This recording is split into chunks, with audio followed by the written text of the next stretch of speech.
Zana'S recipes சேனலை இன்னும் subscribe பண்ணிக்கலனா அந்த ரெட் கலர்ல தெரியுற சப்ஸ்கிரைப் பட்டனை அமுக்குங்க. கூடவே வரக்கூடிய பெல் ஐகானையும் பிரஸ் பண்ணுங்க. அப்பதான் video notification. Hello friends, welcome to Zana'S recipes. நாம் இன்னைக்கு வெண்டைக்காயை வச்சு ஒரு வளவளப்பில்லாத ஒரு வெண்டைக்காய் மண்டி பார்க்கலாம். இது ரொம்ப டேஸ்ட்டாக இருக்கும் ஃப்ரெண்ட்ஸ். முதல்ல ஒரு குக்கர் வச்சுட்டு ஆயில் ஊற்றி கடுகு உளுந்த பொரிய விடுங்க. தாளிக்கிறதுக்கு 2 பெரிய வெங்காயம், 2 பெரிய தக்காளி, காரத்துக்கு பச்சை மிளகாய் நறுக்கி வச்சுக்கோங்க. இப்போ வெங்காயத்தை சேர்த்து நல்லா வதக்கிடுங்க. இதுக்கு நம்ம மிளகாத்தூள் சேர்க்க மாட்டோம், பச்சை மிளகாவுடைய காரம் தான்.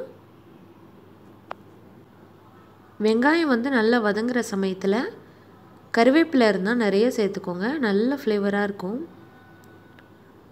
நல்ல ஓரளவுக்கு கோல்டன் ப்ரௌன் ஆகிற வரைக்கும் வதக்குங்க. கருவேப்பிலை சேர்க்கும்போது நல்ல மணமாக இருக்குங்க. அடுத்ததாக தக்காளியையும் பச்சை மிளகாவையும் சேர்த்துருங்க. இந்த வெண்டைக்காய் மண்டியை நம்ம ரசம், அதே போல் சாம்பார், புளிக்குழம்பு எல்லாத்துக்கும் சூப்பராக இருக்குங்க. நல்லா வதக்கி விட்டுருங்க எல்லாத்தையும். ஆயில் பிரிஞ்சு வருது. வெண்டைக்காயை 1 இன்ச்சு சைஸில் நறுக்கி வச்சுக்கோங்க. பொரியலுக்கு மாதிரி ரொம்ப நைஸாக நறுக்காமல் இந்த மாதிரி நறுக்கி வச்சுக்கோங்க. அதிலே சேர்த்துட்டு ஒரு 5 நிமிஷம் ஹையில் வச்சு நல்லா கிளறி விடுங்க. அந்த வளவளப்பு தன்மை எல்லாமே போகிற அளவுக்கு கிண்டி விட்டுருங்க.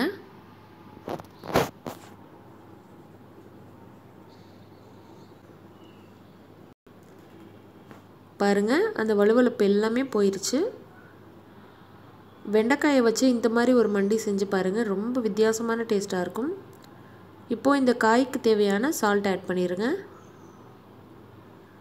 அதுக்கப்புறமா சின்ன எலுமிச்சம்பழம் சைஸில் புளியை கரைச்சி திக்காக கரைச்சி ஊற்றிக்கோங்க. உங்கள் புளிப்புக்கு தேவையான அளவுக்கு ஊற்றிட்டு நல்லா கிளறி விட்டுருங்க.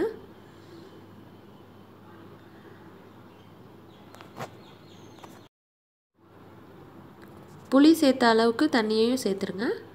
ஒரு கிளாஸ் அளவுக்கு தண்ணி சேர்த்துட்டு உப்பு காரம் செக் பண்ணிவிட்டு நம்ம குக்கரில் ஒரு 2-3 விசில் விட போகிறோம். அந்த வெண்டைக்காய் நல்லா மசிஞ்சு சாஃப்ட் ஆகணும், அது வரைக்கும் நீங்கள் குக் பண்ணணும்.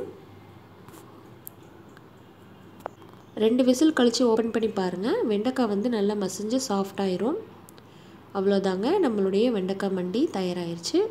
புளிப்பாக சூப்பராக இருக்கும். வெண்டைக்காய் பிடிக்காதவங்களுக்கு கூட இது ரொம்ப பிடிக்கும் ஃப்ரெண்ட்ஸ். கண்டிப்பாக ட்ரை பண்ணுங்கள். அந்த புளிப்பு, அந்த லைட்டான காரம் எல்லாம் சேர்த்து நல்லா டிஃப்ரெண்ட்டான டேஸ்ட்டாக இருக்கும். நீங்களும் செஞ்சு பார்த்துட்டு உங்களுடைய கமெண்ட்ஸ் அண்ட் ஃபீட்பேக் எனக்கு சொல்லுங்கள். இந்த வீடியோவை லைக் பண்ணுங்கள். இதை பார்த்ததுக்கு ரொம்ப நன்றி. தேங்க்யூ. தேங்க்ஸ் ஃபார் வாட்சிங்.